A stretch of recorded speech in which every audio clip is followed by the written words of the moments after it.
చావని ఆత్మ. మనం ఆత్మలం కదా, శరీరంలో ఉన్నాం. ఇక్కడ గూడు ఆయనే ఇచ్చాడు.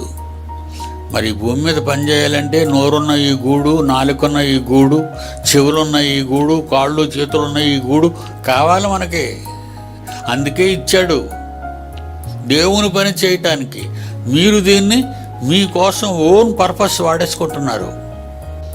పెద్ద పెద్ద ఆఫీసర్స్ ప్రభుత్వం కార్లు ఇస్తుందండి, వాడి ఇష్టం వచ్చినట్టుగా వాడతాడు. డ్యూటీలోనే వాడాలి అది. నీకు ప్రభుత్వం నీకు ఒక కారు ఇచ్చిందంటే అది నీ డ్యూటీలో ఆఫీస్కి వెళ్ళి లేదంటే ఎక్కడికైనా క్యాంపులకు వెళ్ళడానికి మాత్రమే ప్రభుత్వం వారు నీకు వెహికల్ ప్రొవైడ్ చేశారు. కానీ నువ్వు నీ స్వార్థం కోసం వాడేసుకుంటున్నావు. అలాగే ఈ దేహాన్ని దేవుడు నీకు ఇచ్చింది నీ ఆత్మకి ఇచ్చాడు కదా. నీ ఆత్మ ఇప్పుడు అందులోనే ఉంది, గూట్లో. చేస్తున్నావా దేవుని పని? చెయ్యమని చెప్పే బాధ్యత నాది అయిపోయిందండి. ఈ వేళకి మీరున్నంతకాలం, మీరు వచ్చినంతకాలం చెబుతూనే ఉంటానండి.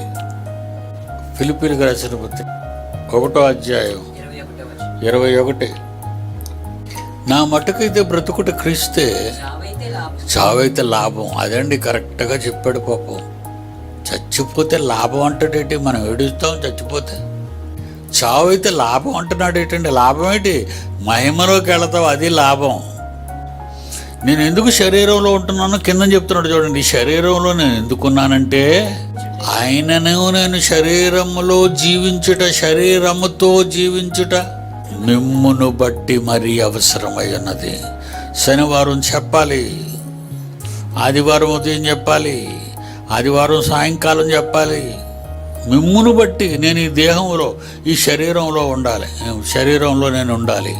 ఈ నాలుక ఎండిపోతున్నా, ఈ గొంతుకు ఎండిపోతున్నా దాన్ని తడుపుకుంటూ మాట్లాడవలసిన అవసరత నాకేంటండి? గొంతు ఎండిపోయేటట్టుగా నేను మాట్లాడాలా? 74 సంవత్సరాల వయస్సులో నాలుక తడబడుతుంది, గొంతు బొంగురు పోతుంది. నా చివరి దినము వరకు ఈ శరీరమును ఆయన కొరకే నలుగుగొట్టుకుంటాను.